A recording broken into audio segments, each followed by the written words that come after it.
আসসালামু আলাইকুম।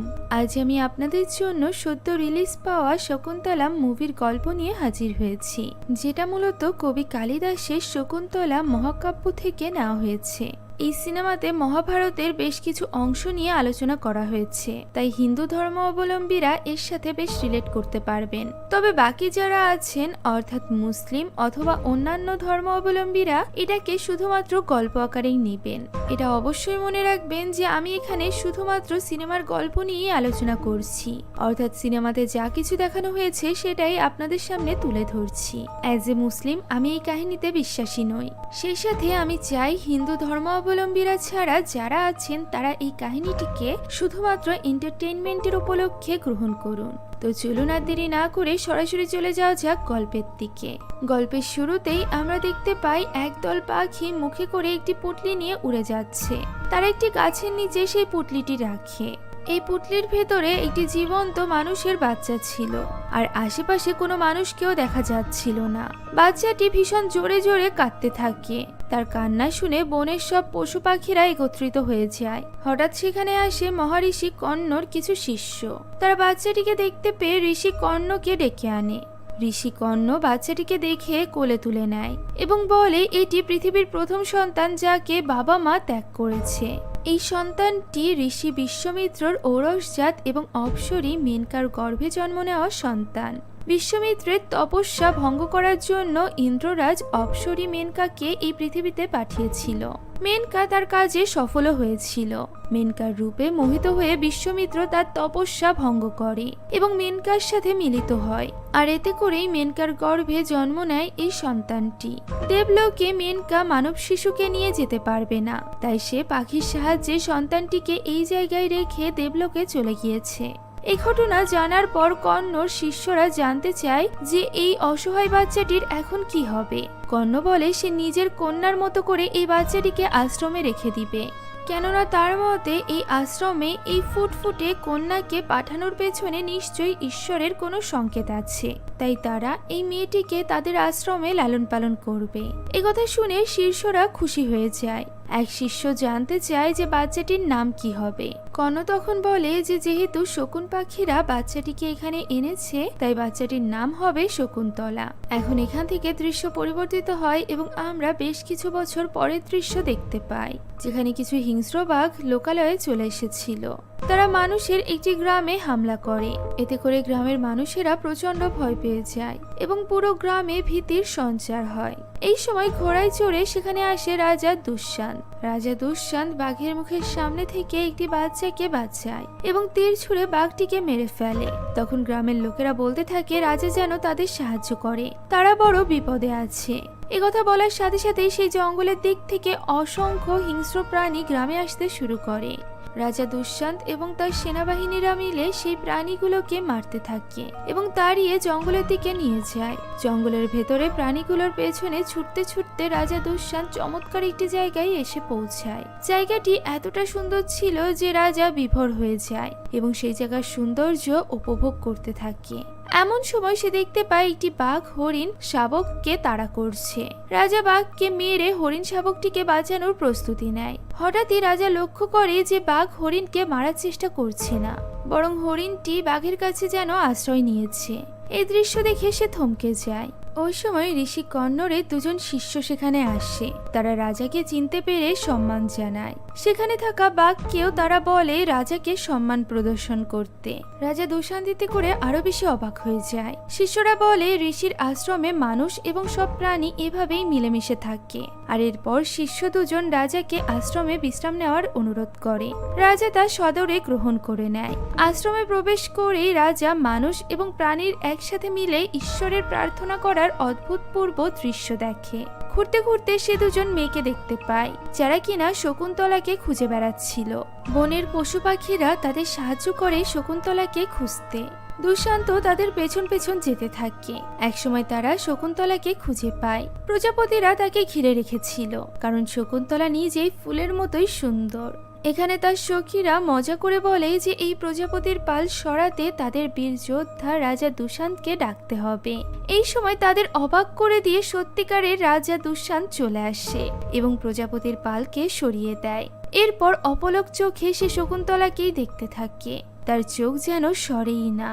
এত সুন্দর নারী রাজকন্যা নাকি দেবী তাই সে ভাবতে থাকে। তার ভাবনা ভাঙে শকুন্তলার সখীদের কথায়। তারা রাজাকে নিজের পরিচয় দিতে বলে, তার মানে তারা রাজা দুষ্যান্তকে চিনতে পারেনি। সখীরা শকুন্তলার পরিচয় দিয়ে বলে সে মেনকা এবং বিশ্বমিত্রর কন্যা, সেই সাথে ঋষি কর্ণর পালিত কন্যা। রাজা দুষ্যান্ত বলে তাহলে তো শকুন্তলা একই সাথে দেবকন্যা এবং রাজকন্যা।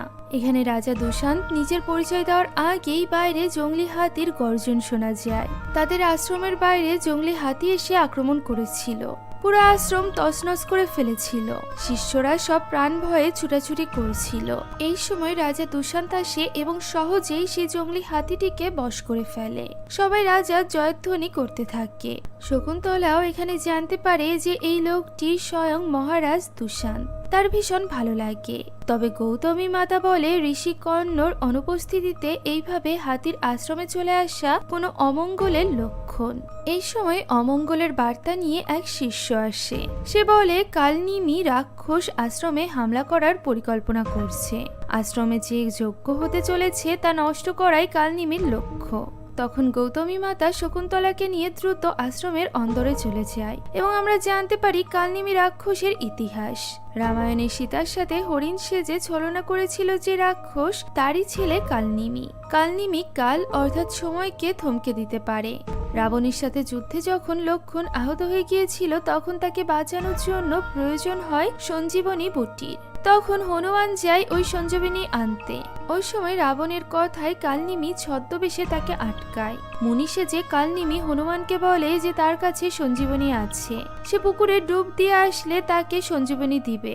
সেখানে একটি পুকুরে হনুমান ডুব দেয় এবং সেখানে কালনিমি একটি কুমির ছেড়ে দেয়। এখন হনুমান কুমিরের সাথে যুদ্ধ করে তাকে মেরে ফেলে। তখন সেখানে একটি অপ্সরী আসে। অপ্সরী হনুমানকে জানায় যে সে একটি অভিশাপের কারণে কুমির হয়ে গিয়েছিল, আজ তার এই অভিশাপ মুক্ত হয়েছে। অপ্সরী বলে দেয় যে ওই মুনিটি আসলে কালনিমি রাক্ষস। এবার কালনিমি নিজের রূপে ফিরে আসে এবং হনুমানের সাথে লড়াই করে। হনুমান তাকে মেরে ফেলে। তবে এখন আশ্রমে যে কালনিমি আক্রমণ করবে সে আগের কালনিমির থেকেও অনেক বেশি শক্তিশালী। এখন সবাই যখন কালনিমিকে নিয়ে ভীত ছিল তখন শকুন্তলা ছিল নিজের কল্পনায় ডুবে। সে তখনও রাজা দুষ্যান্তের কথাই ভাবছিল। রাজারও একই অবস্থা ছিল। সে তার বন্ধুর কাছে শুধুমাত্র শকুন্তলার রূপের প্রশংসাই করে যাচ্ছিল। রাজার এই অবস্থা দেখে রাজার বন্ধু ঠিক করে যে তারা দ্রুত এখান থেকে চলে যাবে, তা না হলে রাজার মতি ফিরানো যাবে না। এমন সময় সেখানে ঋষি কর্ণর আশ্রম থেকে দুজন শিষ্য আসে এবং বলে তারা একটি যজ্ঞের আয়োজন করতে যাচ্ছে। তবে সেই যজ্ঞ নষ্ট করার জন্য অসুরের দল তৈরি হচ্ছে, তাই তারা বীর রাজার সাহায্য চায় এই যজ্ঞ ঠিকঠাক ভাবে সম্পন্ন করার জন্য। রাজা বলে এই পবিত্র কাজে সে সবটুকু সাহায্য করবে। তারা যেন যজ্ঞের আয়োজন শুরু করে। আর এরপর রাজা তার সেনাপতি মহিপালকে তৈরি হতে বলে যজ্ঞকে রক্ষা করার জন্য। শুরু হয় মহাযজ্ঞ। রাজার সেনারা পুরো যজ্ঞকে ঘিরে থাকে। এমন সময় অসুরের দল আসে এবং আক্রমণ করে। রাজা দুষ্যান্ত সহ পুরো সেনাবাহিনীর অসুরের দলের সাথে ভীষণ লড়াই হয়। এখানে রাজা সাহসিকতার সাথে একের পর এক অসুরের বধ করে।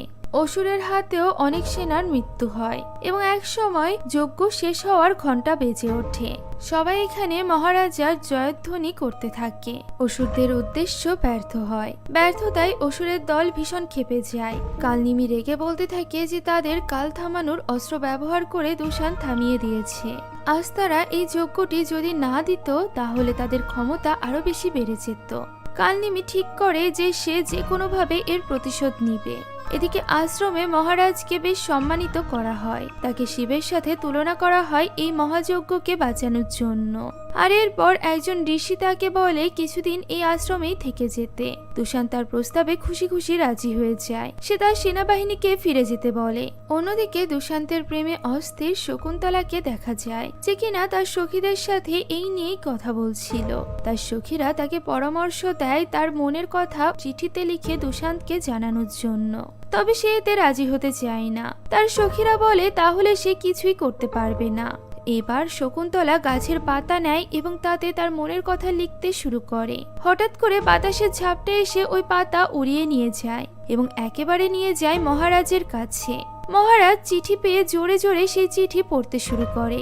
শকুন্তলার সখীরা সব সেখান থেকে পালিয়ে যায়। এই চিঠি পড়ে রাজা বলে যে শকুন্তলার মতো সেও নিজের হৃদয় শকুন্তলাকে দিয়ে দিয়েছে। শকুন্তলা যেন তার রানী হতে স্বীকৃতি জানায়।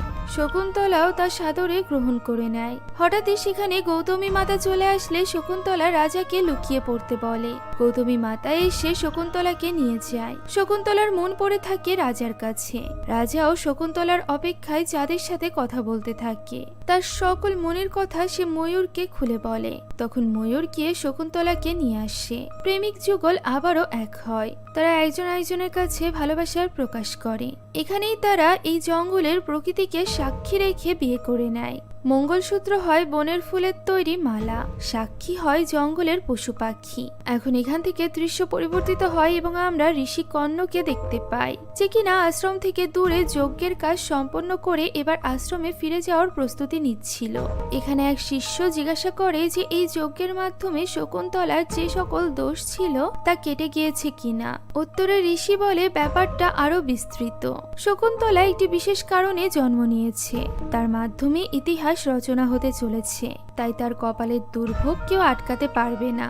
অন্যদিকে গৌতমী মাতা বেশ চিন্তিত ছিল, কারণ শকুন্তলার ব্যাপারটা ঋষি কর্ণ কিভাবে গ্রহণ করবে তা তারা বুঝতে পারছিল না। এমন সময় ঋষি আশ্রমে ফিরে আসে। এতদিন পর কন্যাকে দেখে ঋষি খুব খুশি হয়, তবে সেটাও বুঝতে পারে যে তার কন্যা তাকে কিছু বলতে চাইছে। কর্ণ ঋষি জিজ্ঞাসা করে শকুন্তলা কি কিছু বলতে চায়। তখন শকুন্তলা সরাসরি তার কথা বলে দেয় যে প্রতিষ্ঠানপুরের রাজা দুশান্তকে সে তার হৃদয় দিয়েছে এবং রাজাও তাকে ভালোবাসে। এ কারণে তারা ঋষির অনুমতি ছাড়াই বিয়ে করে ফেলেছে। ঋষি শান্তভাবে সব শোনে এবং জিজ্ঞাসা করে রাজা দুশান্ত এখন কোথায়। উত্তরে শকুন্তলা জানায় রাজা দুশান্ত এতদিনে তার রাজ্যে ফিরে গিয়েছে। তখন ঋষি বলে যে এই বিয়ে হয়েছে প্রকৃতির ইচ্ছায়, এতে সে সন্তুষ্ট আছে। সে শকুন্তলাকে আশীর্বাদ করে দেয় আর এরপর জানায় তাদের যে সন্তান হবে সেটি পৃথিবীর জন্য মঙ্গল বয়ে আনবে এবং ইতিহাস রচনা করবে। একথা শুনে শকুন্তলা জিজ্ঞাসা করে যে রাজা দুশান্ত কি তাকে নিতে ফিরে আসবে। ঋষি বলে অবশ্যই সে ফিরে আসবে। ঋষির মতে রাজা দুশান্ত একজন খুবই ধার্মিক এবং ন্যায়পরায়ণ মানুষ।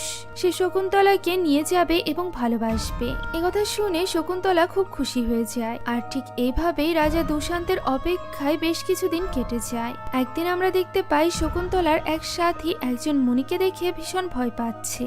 তখন তার পাশের মেয়েটি জিজ্ঞাসা করে যে সে কেন এত ভয় পাচ্ছে। তখন মেয়েটি বলে উনি হলো দুর্বাসা ঋষি। সে তার ক্রোধের জন্য খুব বিখ্যাত। সে এখানে এসেছে, এর মানে হলো এখানে কারণ না কারো তার ক্রোধের জন্য বিনাশ ঘটবে।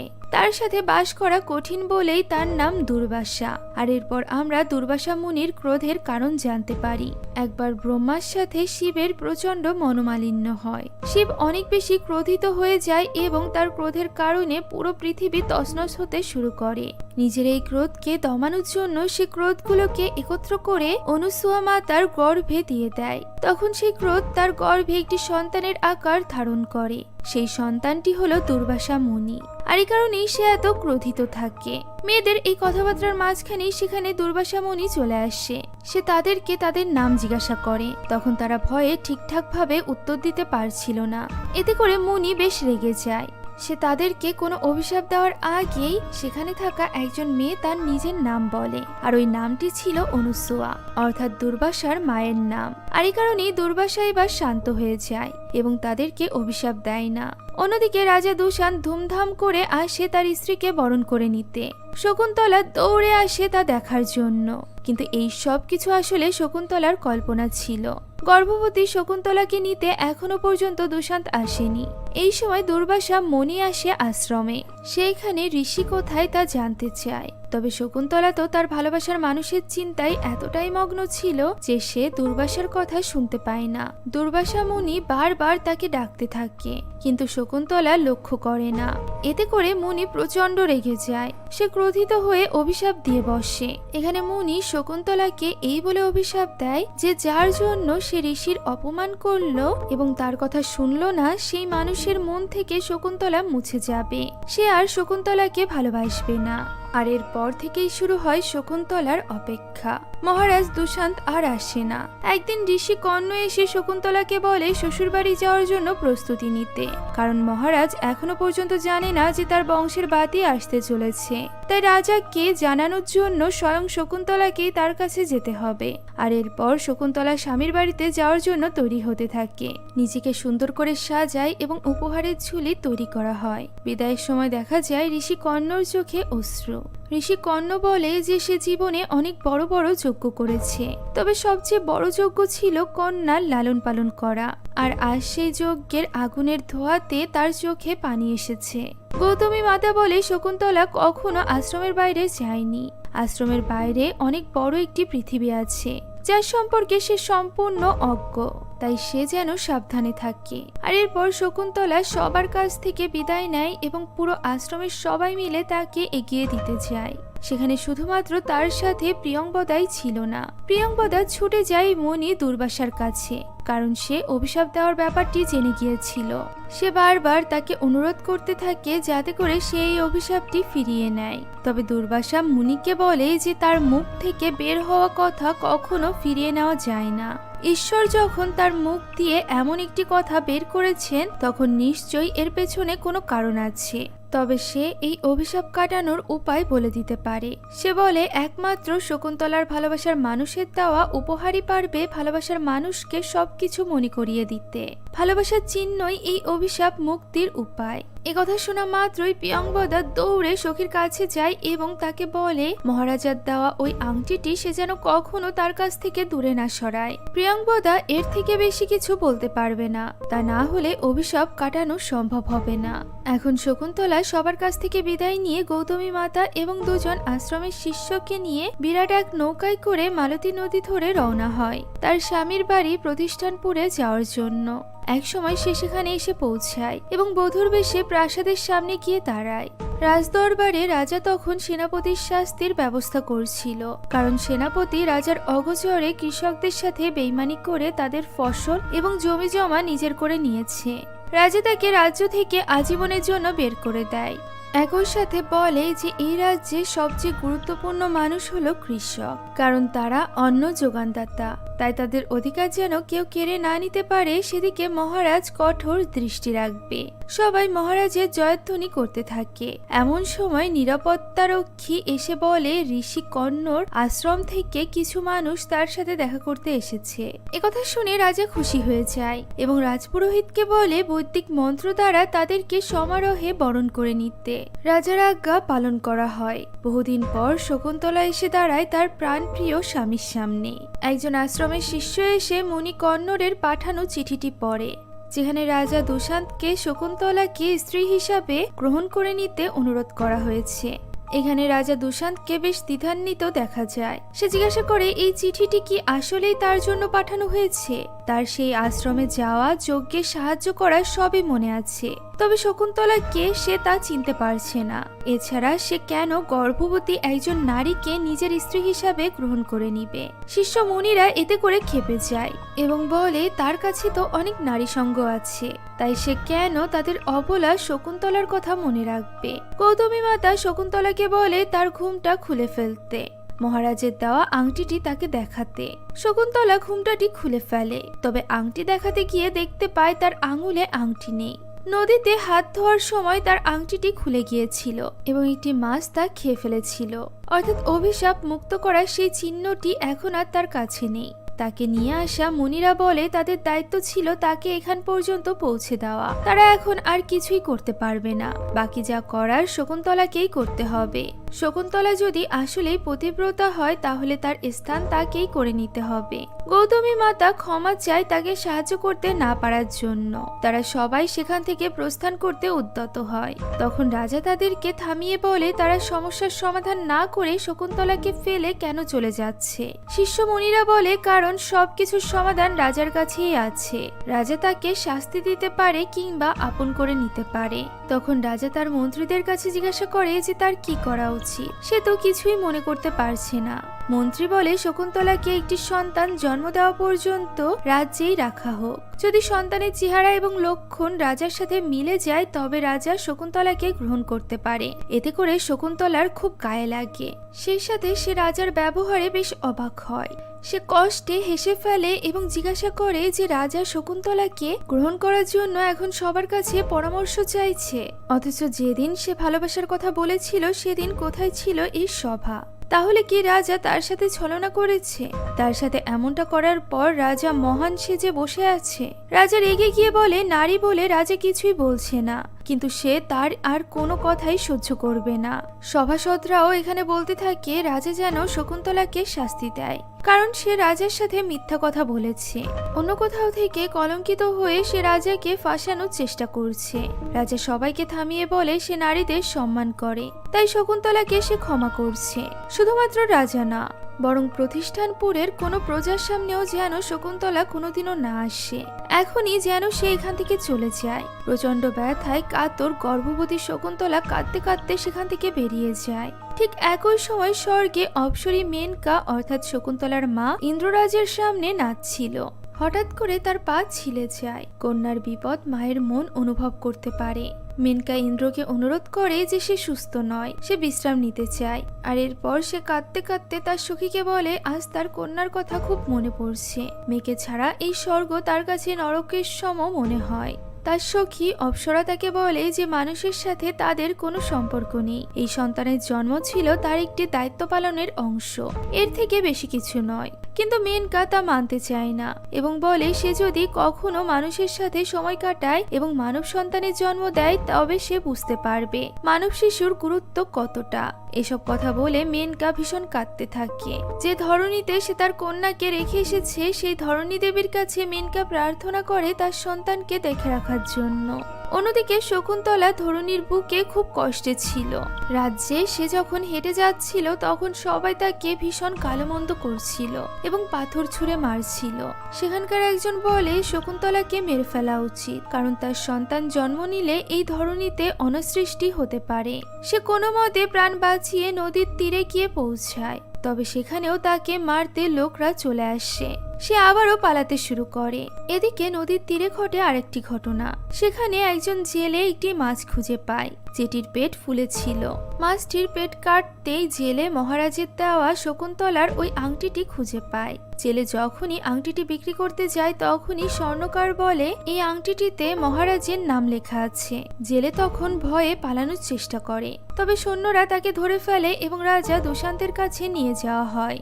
মহারাজা তার মুখে সবকিছু শুনে সেই আংটিটি দেখতে চায়। আংটি দেখার সাথে সাথেই তার সবকিছু মনে পড়ে যায়।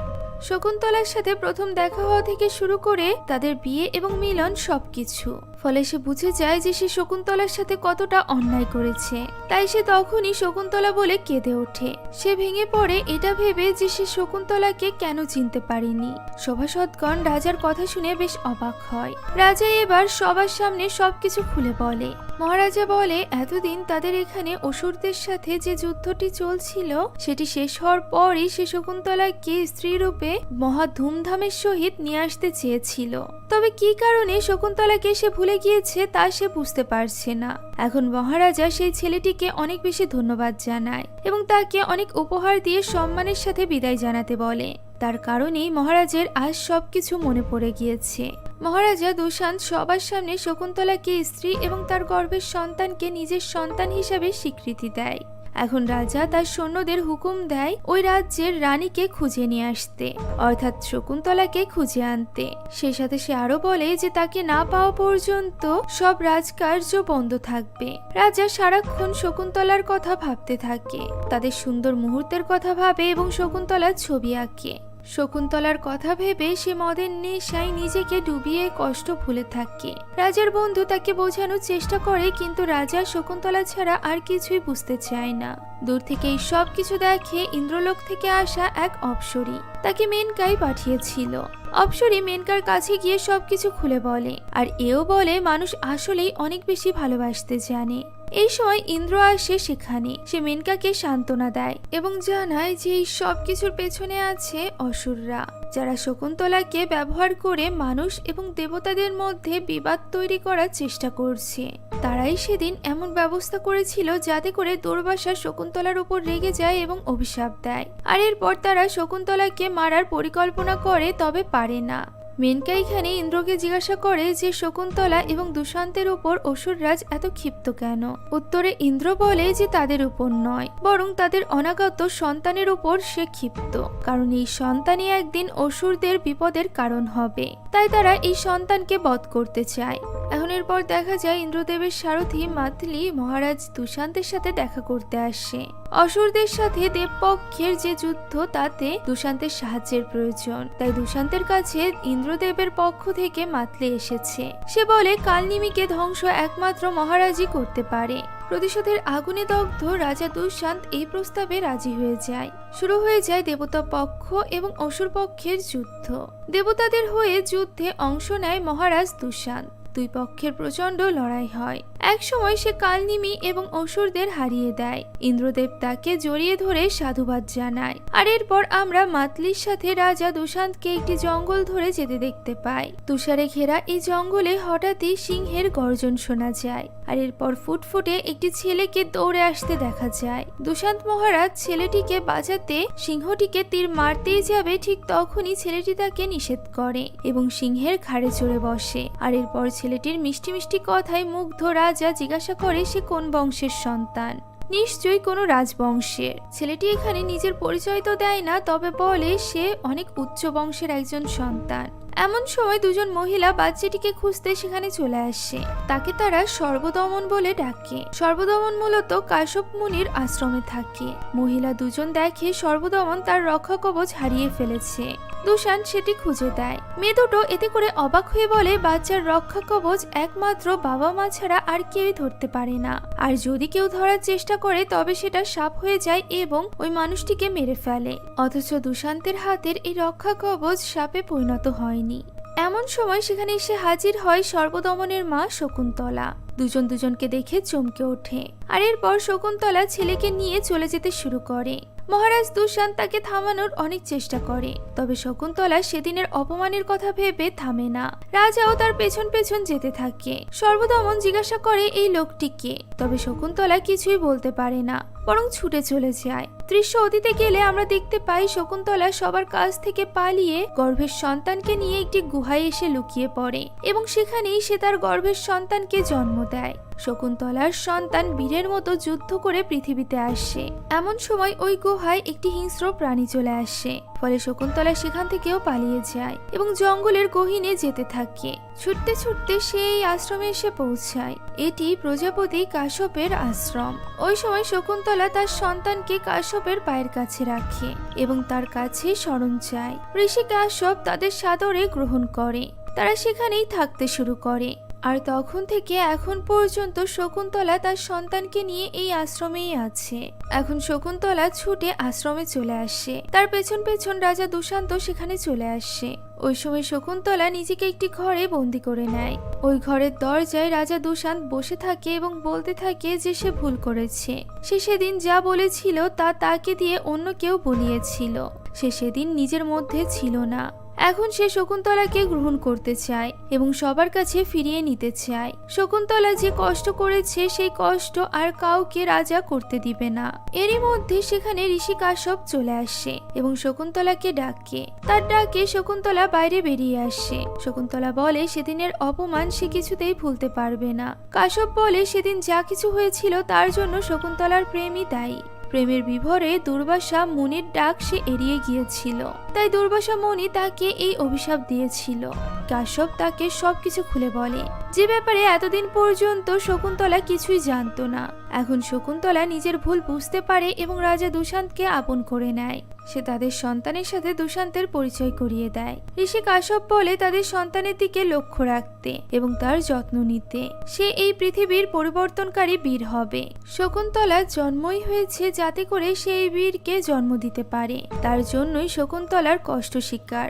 স্বর্গ থেকে মেনকা এই সব কিছু দেখে বেশ আনন্দিত হয়। আর এরপর শকুন্তলা রানীর বেশে তৈরি হয় এবং তারা রওনা হয় প্রতিষ্ঠানপুরের দিকে। রাজা তার স্ত্রী এবং সন্তানকে নিয়ে রাজদরবারে প্রবেশ করে। পুরো রাজ্যকে সে তার স্ত্রীর সাথে পরিচয় করিয়ে দেয়। এরপর সে তার সন্তান সর্বদমনকে যুবরাজ ঘোষণা করে। যুবরাজকে মুকুট পরিয়ে দেয় ঋষি কর্ণ। আর এভাবেই শকুন্তলার অদ্ভুত প্রেমের গল্পটি শেষ হয়। কাহিনীটি কেমন লাগলো তা কমেন্টে জানাতে ভুলবেন না। এছাড়া যারা আমার এবং আমার পুরো টিমের সাথে আরো বেশি কানেক্টেড হতে চান তারা আমাদের ফেসবুক পেজ হন্টিং বাংলা আপু থেকে ঘুরে আসতে পারেন।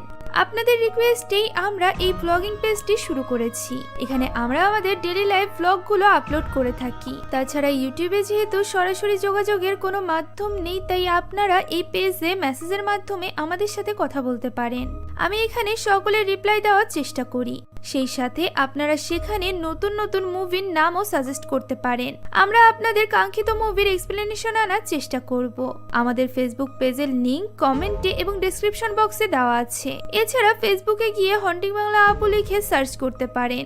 তো দেখা হচ্ছে পরবর্তী কোনো মুভির গল্পে। ততদিন পর্যন্ত ভালো থাকবেন, সুস্থ থাকবেন। আল্লাহ হাফেজ।